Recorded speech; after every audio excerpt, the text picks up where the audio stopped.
How's it going, everybody? I'm thinking a lot of you guys coming to this channel for this particular video don't really know me very well, so allow me to introduce myself. I'm the effin' Boonslayer, a pseudo-faceless gacha creator, reviewer, internet comedian, internet loser, take your pick. And today, I want to talk about one of the reasons that you should know me. On December 8th, 2025, I released a video that I intentionally made look like just a video about Magic the Gathering that was really mostly about Glaivekiyo, his comments on version 6.2, his apology for things he got wrong, a whole lot of things. One thing of note in that video was that because part of his defense involved pointing out how he spent $1,000 to C6 Nefer, I decided to go back and look at his 6.1 video and pointed out how a lot of points he was making were very similar to what he says in the 6.2 livestream response, right down to nearly word-for-word recreation of the exact same point about Columbina in both videos.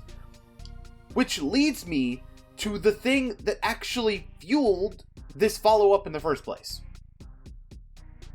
December 14th, 2025. A YouTuber named Zome, or Zome, I'm going to pronounce it Zome throughout this video, by the way, I apologize if that's incorrect, released a video that showed evidence, very strong evidence mind you, that Glaive uses AI to write his videos, including the apology, and uses it heavily. Like, as in, checks of his transcripts are coming back with, in some cases, 100% AI-generated results. Glaive, within 24 hours of the video being uploaded, has taken down both the 6.2 videos, and more responses on both sides of this have been made, and likely will continue being made as I'm working on this video. So yes, the hopefully week of production during what's probably the busiest and saddest time in my personal life for reasons I won't go into. Yeah, it's been kind of hell. And my friends can attest to this, but I need to get into the video proper and start talking about, well, several things when it comes to the entire controversy. And all of that begins with the broad scope of the controversial topic in and of itself. AI. Generative AI, to be specific. There's a few hats that I wear that I didn't mention in the opening. Musician. Most of the music in my newer videos is either outright made by me or a remix that I made with a few exceptions. TTRPG storyteller. This is something you'll see on Spiffy Needle Geeks. I'm a player in one campaign and the GM in two others, one of which takes place in Genshin Impact's world. But the important linking aspect to every hat that I wear is that I am a creative that is heavily affected and has need to understand the evolving climate of generative AI. So, more than perhaps someone who just makes videos, I take this shit very seriously. Now, there's aspects I don't feel I'm qualified to talk about with AI, environmental impact primarily. There's other people that are much more educated on environmental science than me to speak on that. But let me speak on the ethics of this, because that's the big point I want to make. I don't think it's ethically wrong to use AI just full stop.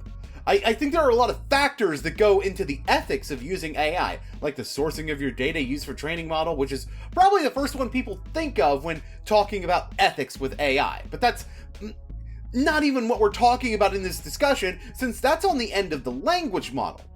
We're talking about ethics in this situation, we're talking about the ethics in relation to the end user. There's a couple of main points about the end user's AI usage that I want to highlight when speaking on this. Transparency and purpose. I'm going to talk about more on my stance with all this in the video as these things come up. But let's just get the broad strokes of each for now, which are pretty simple.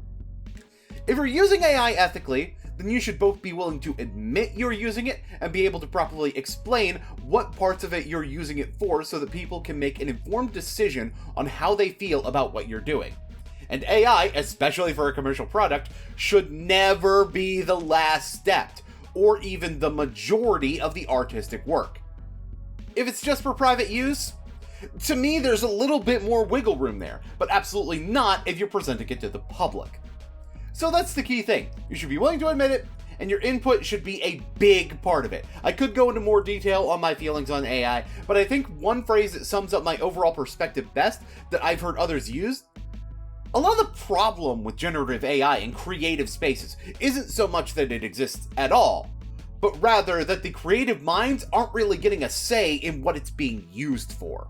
Before I get into Glaive's direct response in particular, I do have a couple of sections on community responses that I want to go over, and this does relate to how Glaive himself responds, but I do want to get this out of the way. First and foremost is the argument about GPT-0's accuracy, and some are citing universities banning the use of AI detection software because of false positive, and, well, that's true, at least partially. Although GPT-0 has a lot less of these false positives than things like Turnitin, the AI detector that was most specifically banned, by the way, there's a learning curve with just about anything that attempts to automate a human process. That being said, Zome's take includes several examples from other channels in the same genre as Glaive, and the consistent result is that Glaive's videos show up with high percentage of AI generation, while others show up with, from what I could see, the lowest score being 98% human, with the other 2% being mixed. This means that others making the same kind of content are coming up as human, while Glaive is not, which, while not outright proof, is a strong indicator in and of itself. Of course, that would track a little bit better if those defending him didn't shift the goalpost like midway through, and I absolutely am going to call Saintontas by name on this one, because he literally goes from talking about AI detection being unreliable to then saying the reason he's using it is a language barrier as soon as the results show consistently high percentages of AI usage. Now, I should note that translation from one language to another is a good ethical use of AI. It certainly makes sense to me. He could legitimately write the whole script in Indonesian, then run it through AI for translation purposes, and utilize those results, and I perfectly well understand him doing that. But if that's what he were doing, then they would still show up as human script in GPT-0. Reason I know that is because I've tested it, and this is a test you can conduct for yourself. See, GPT-0 has a Google Chrome extension that makes this easy. Go looking for a blog in a particular language, check the page for AI, record the results, then use Google Translate on the page and do it again. I've not been able to find a single instance of doing this where GPT-0 is giving back a different result when the page is translated. You can take your own writing, translate it in different language than AI. You will still get a 100% human result. I'm sure it's possible to get a result that doesn't match up with this, of course, because like I said with the previous defense, false positives are possible. But I've tested this with multiple languages, including Indonesian, which actually helped with some insight in a point I'm later going to make. Glaivekiyo gave a response pretty directly to the point that he could just translate an Indonesian script, thinking it would be detected as AI as well, but the testing shows this would not happen, as the point of these AI checkers is to find writing style that sounds like AI.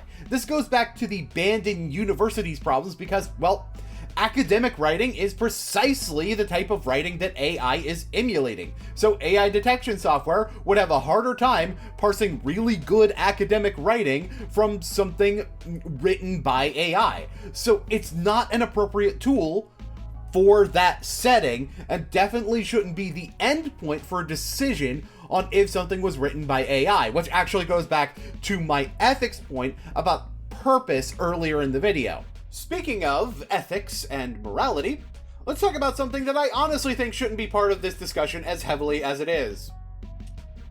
Let's talk about racism, and how Saintontas has spearheaded the use of racism in this discussion, which stems chiefly from the argument that it is racist to criticize Glaive for using AI. The irony in my eyes being that you're doing so by pointing out that Glaive is from, in your own words, a third world country. Is it fair to say that Glaive is an ESL in a third world country? Literally. I don't mean this as an insult. ESL, or sorry, not ESL, but English learning in a third world country. Yes. But when it's a circumstance where it's ESL, third world country, maybe you didn't learn it in school, but you want to be able to interact with global communities, is that fair to say? Knowing again, third world country, right? He's using AI as somebody from a fucking third world country to innovate. No, because he's just using AI to help write his scripts, and then he researches all the points, structures all the arguments himself, because He lives in a third world country. English is not his first language, and he doesn't possess amazing writing skills. Look, I'm not gonna say this was always the case, but calling Indonesia third world after 2007 is absolutely dog shit, and I'd argue was never really the case. At least me personally, I would argue that. Although, you could make the argument that between 1998 and 2007, they were recovering from the Asian economic crisis that tanked their GDP and hit them harder than most. See, for one, the term third world is incredibly dated. What it actually is intended to be used for, it was actually a Cold War term for those not aligned with either NATO or the Warsaw Pact. I suppose you could make the argument that during the time that Glaive was growing up, Indonesia would still be classified in a lower stage of development, especially with internet usage spiking up more in 2018, but third world is kind of considered an offensive way of talking about a country that is less well off nowadays. But I wouldn't call it racist. I also wouldn't call what you're accusing Zome of racism either. Discriminatory, yes, but for one, racism is systemic and not an individual action, and for two, the thing being discriminated against is a country, not a group sharing physical characteristics. I could go on with this distinction, but it's not really the point. By your own metric, Saint, of what constitutes as a racist viewpoint against Glaive, you're actually making one against Glaive. Because if we're going to call discrimination by an individual racism, and we're going to say that discrimination against Indonesia is based on race and not nationality, implying Glaive is lesser for having less good English is literally the thing you're trying to describe when you call Zome racist. But that isn't the end of Saint's points in talking about racism. And while I'm about to do a lot of critique of Zome for a moment, there's a twist at the end. I'll link Saint's first video below where he talks about this. Technically his second video, but the first video he made on this. There's possibly a third video. It seems to be that Saint is talking about Zome stuff more, and there may be another video related to that, but it's certainly not out yet by the time I'm recording this. But essentially, his team looked into the public Discord server and found several messages that displayed attitudes that match up, and Zome seemingly being okay with this kind of behavior. Like, I don't feel comfortable showing this on my video, but it involves heavy use of the N-word on the server, and Zome seeming okay with it, and use that doesn't match up with the way that it's used in black culture, including with the hard R. The first thing I want to address is the video footage that supposedly exists, because while as of scripting I haven't seen it myself, Zome has acknowledged that he said it as a kid, admitted it was wrong and apologized for it, expressed intent to be better, but I can still be critical of how he addresses the other aspects of it in this video on the matter. The server rules were way too strict at that time, people were getting wrongfully banned, and somebody asked me if it's okay if they use the N-word. Since the N-word is being used as a substitute for words like homie or bro in a huge part of the black community and the US, I said it's fine if they use it as long as it's not being used as an insult. The rules of my server literally say that I do not support racism or homophobia or an excessive use of harsh insults or anything like that. But fact is, the N-word is being used as a normal word for a large portion of people in the US and the black community. Gacha Smack, for example, he uses the N-word in some of his videos as well. 6ix9ine, who's not even black, uses the N-word as well, and nobody cares. If you fail to understand that, you simply don't have respect for other people's cultures. It's a normal thing to do for black people in the US, and I acknowledge that. So don't go around trying to spread things about me that are not true when my most viewed video is literally a video of me calling out racism in the Genshin community. You cannot make this shit up. Okay, so all of this is correct, but the way it was used in the screenshots does not match up with the way that it's used within American culture. And although I personally get the impression that this is a lack of education of your part on what's appropriate and what's not when it comes to the N-word, And I think the fact that 6'9" is one of your examples highlights that, because saying that nobody cares if he says it is objectively untrue. My guy, Anthony Fantano, literally has a video debating the subject of if he should, and that's before all of the other reasons why citing 6'9" as an example of normalized morality in American culture by just about any metric is bullshit. There's a huge difference between a Hispanic person connected to the exact section of black culture that most actively reclaims the word from its racist connotations, saying it, and the weeb shit of some dude going N-word chan like we're still in 4chan in the 90s. And if you listen to people using the N-word that don't get dunked on for it, they don't use the hard R, and there's a stream of people saying it that way. There's so many modern examples of white people getting outright blasted to the point of losing jobs for saying the word at all in the last 5 years alone, let alone the last 10, 15, 20. And that's not including the non-white people using it that were at the very least questioned on if it was appropriate, to the point that if you're unsure, it's probably better to ban it. I'll be fair here though. Part of that explanation also includes Zome fully admitting that he was not ready to run a server like this, which is more than what I can say for Saint, who I'd also call out for similar things in this regard, as I do with the third world country remarks, as I will now with pointing out how often Saint uses the R slur, a term used to denigrate and dehumanize those with mental health conditions, especially neurodivergence. And although I'm not going to pretend there aren't times where the term is appropriate, using it as an insult to refer to someone as unintelligent is not one of those because of that cultural context. If you don't feel the same about this, then that's on you, but at a minimum, it's hypocritical. Oh, not to mention, yeah, if you're gonna play the game being around people who are willing to say this kind of stuff with humorous intent making you racist, you stream on Kick. I normally wouldn't judge someone for the platform that they use, but if that's your angle of attack, then it honestly think that this is a situation where that's pretty fair game.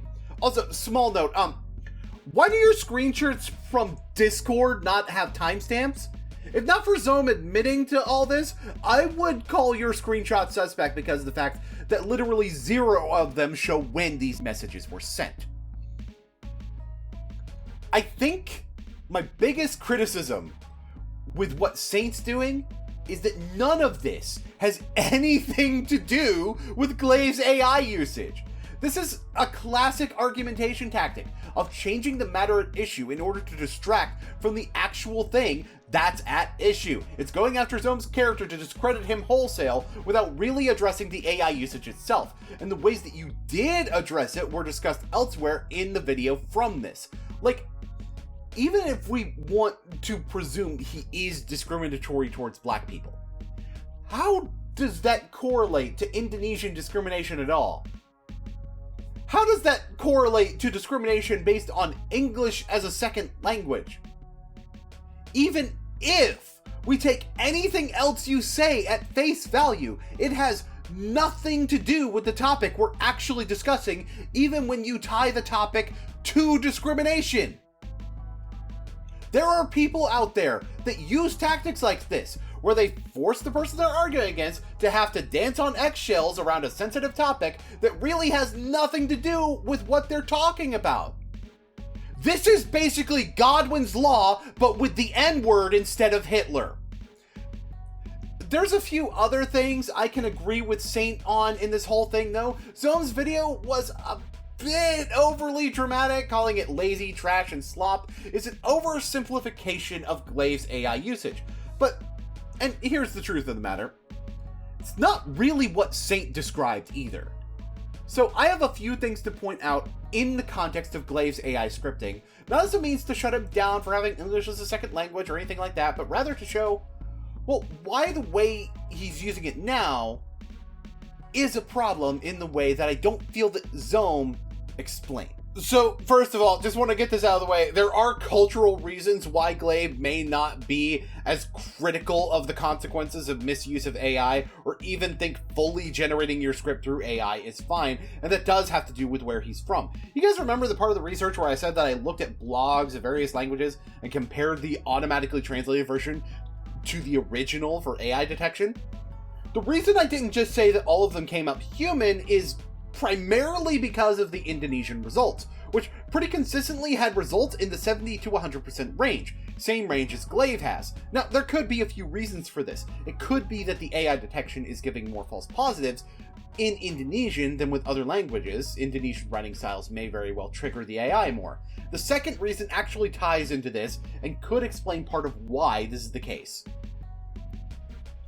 A lot of comments from Indonesian people on Twitter, both translated from the Indonesian and in English natively, talk about the prominence of AI usage in Indonesia. In fact, I have a Statista article in the description of this video talking about this exact phenomenon, so it's being backed up by more than just anecdotal evidence.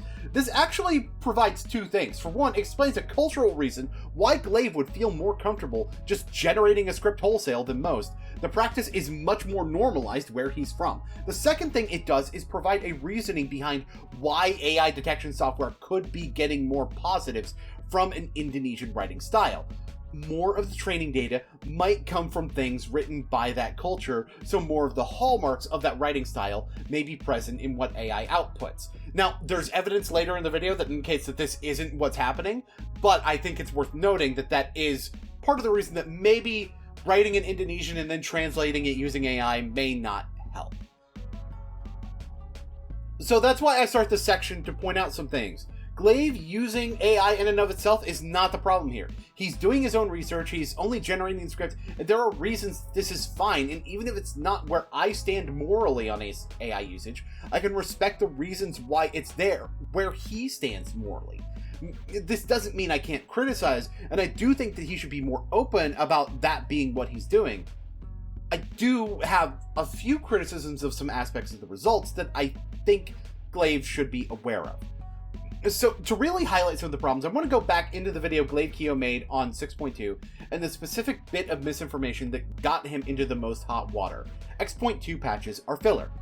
As I pointed out, and as Glaive corrected in his apology, this is incredibly untrue. X.2 patches are typically the endings of Archon quests, the playable release of Archons themselves, and new regions like Dragonspine. In Glaive's apology, he cites burnout with Genshin Impact as the reason that he made this mistake. In his words, he projected his frustration with the last 6 weeks onto the last 5 years. But both of these videos, having high percentages of AI usage, not just any, but high percentages, indicates a flaw. See, as a human, when I see a statement like X.2 patches are filler, and then are given the knowledge that this test positively is generated by AI, my brain thinks that this error isn't as simple as Glaive putting in words that mean this, and the AI thinking this is the best way to express it. What my human brain thinks is that Glaive had a position he wanted to present and trusted the AI to give him information that backed up his position. And this isn't new for AI to do. My mind immediately went to a legal video, actually. Talking about a scenario where a lawyer went to ChatGPT for legal research, and ChatGPT made up a case to support his position. Now, there's a part of the transcript reading of the show cause hearing that highlights exactly what's likely to have happened. All right, what did it produce for you? I asked it questions. About the Montreal Convention or the position you wanted to take? Yes, for our position. You were not asking for an objective view, but cases to support your position?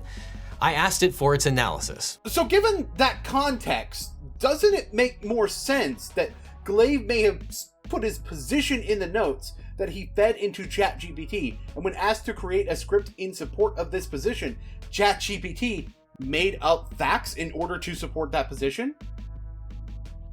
Glaive's apology also had a high percentage of AI generation, which presents a new wrinkle to that apology as well, and gives the impression that one or more of 3 things happened. 1. The reasoning is legitimate, which, as I pointed out in my video, is kind of fucking wild. It's just not a good enough explanation for that kind of mistake, and the burnout seems more likely to be tied to the content creation side of it rather than playing Genshin. 2. He wrote that reasoning into his notes that he gave to the chat in order to cover up that he uses AI, which is an unethical use of AI. 3. The AI wrote up that reasoning to explain away its own hallucination, and he did not vet this, which isn't just unethical from the perspective of AI usage, but also unethical as a content creator. So, 2 out of 3 options are unethical, and the first one is so stupid that I have trouble believing it. Let's talk about Glaive taking down the videos, which makes it look much more like the dishonest route than the honest one. He released a tweet when being called out for taking these down, and seemingly it was right after the video came out that he did so, which explains the question he asks in the tweet, which is basically an explanation for why doing what people have asked you to do now gets you hate. Because, Glaive, the circumstances have changed and the timing of when the videos go down looks like an attempt to run from accountability, and in this case, I don't think it's the AI usage in and of itself that's the guilt you might be running from, because, well, none of the other videos brought up as being chiefly AI generated have been removed. Just the 6.2 ones that sparked the discussion, and the ones where people pointed out inaccuracies that line up with the AI hallucinations that you apologized for, and your apology did not disclose the use of AI, the most probable cause, as having anything to do with it. But that part about it not being the only inaccuracy pointed out isn't entirely true either. Because while it wasn't brought up directly, something else was mentioned about inaccurate information that seems to be fueled by Glaive having a narrative and struggling for evidence of it.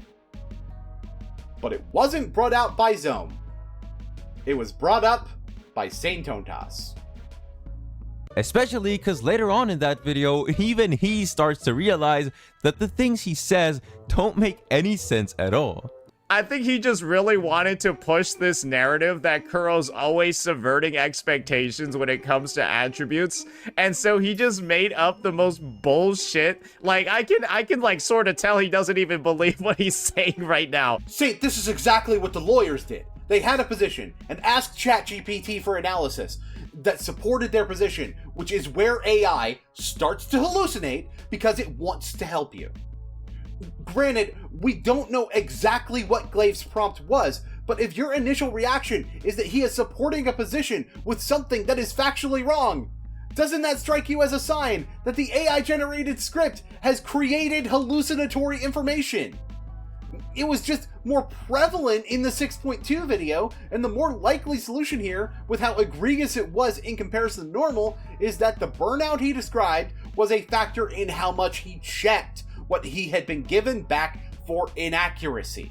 The lack of a check is exactly what makes AI slop. Not all AI is slop, but when you stop putting in the appropriate amount of effort to make sure your voice is coming through correctly, then yes, it starts to become slop, it starts to become lazy, and it starts to become trash. I'm also going to be incredibly fair about this. I think there's plenty of human elements to the videos. It's his voice, the thumbnails are pretty good and not done by AI, even if that's sometimes as simple as putting text of your chosen font on a screenshot. I've done it that way before myself. The evidence of his notes and even a video response while I was scripting this, that when I put into the AI detection does come up with only 2% AI generated, and that's within a margin that makes sense for it just being grammatical corrections. I actually went the extra mile in my research to look at his oldest videos, and yeah, it started out with little to no AI usage in a lot of those. In that response video, he does bring up that perhaps he had become over-reliant on the tool, and, well, that's exactly what I wanted to bring up when reaching out to speak with him, actually. I do think it's his voice, but the problem becomes how strong the filter of the tool is. And this is part of why I say the final product should never be what the AI produces. Double check the work, make sure it's still your voice. Fixing grammar is fine, but make sure what the AI is giving you isn't changing your voice. And the reason higher percentage are coming up as AI is because more of your voice is getting suppressed by that filter. I'm not even saying you need to be super parasocial either, like you imply in the video, but I just think a second read would be helpful after what AI gives you, because even based on the notes, you know the grammatical writing well enough to know how to fix tone in something that's already grammatically correct yourself. Confidence in writing can be hell to master, and I get that fully, native English speaker or not.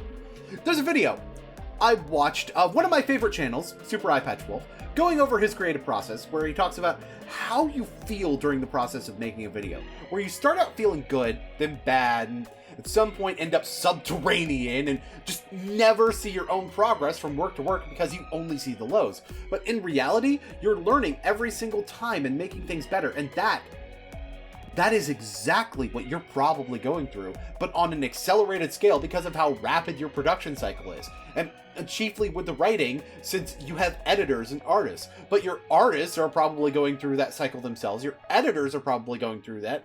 And I know all of this because I go through it as well.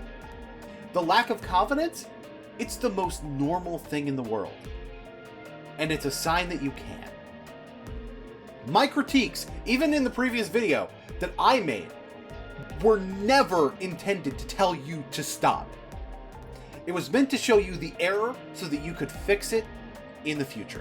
As I alluded to before, while writing this video, I actually did reach out and try to get a conversation with Glaive about this matter, because I wanted to get his side directly, but I got no response, presumably because he was working on the response video.